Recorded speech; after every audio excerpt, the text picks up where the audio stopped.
இதுவரைக்கும் நீங்க term insurance எதுவுமே எடுக்காம ஒரு கவரேஜும் இல்லாம இருந்தீங்கன்னா தயவு செஞ்சு இன்னைக்கே இப்போவே ஒரு டேர்ம் இன்சூரன்ஸ் பாலிசி எடுத்துக்குங்க. அது ஏன் அப்படிங்கிறதுக்கு ஒரு 4 ரீசன் சொல்றேன். ஃபர்ஸ்ட் என்னன்னா, உங்களோட ஏஜ் இன்க்ரீஸ் ஆக ஆக பார்த்தீங்கன்னா எல்லா கம்பெனியுமே உங்களோட ப்ரீமியம் டெஃபினட்டா இன்க்ரீஸ் பண்ணுவாங்க.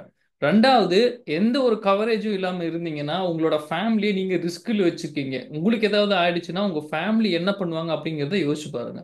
மூணாவது, ஃபியூச்சர்ல ஏதாவது ஒரு மைனர் ஹெல்த் இஷ்யூ வந்துட்டா கூட உங்களுக்கு வந்து இன்சூரன்ஸ் பிரீமியம் ஓவர்லோட் பண்ணுவாங்க. அதாவது உங்க ஏஜ்க்குன்னு ஒரு பிரீமியம் பிளஸ் அந்த ஹெல்த் இஷ்யூக்குன்னு சொல்லிட்டு ஒரு பிரீமியம். ஃபார் எக்ஸாம்பிள், நீங்க கொஞ்சம் ஓவர் வெயிட்டா இருந்தா கூட, அதாவது உங்க பிஎம்ஐ கொஞ்சம் அதிகமா இருந்தா கூட அதுக்கு எக்ஸ்ட்ரா பிரீமியம் நீங்க எவ்ரி இயர் பே பண்ணணும்.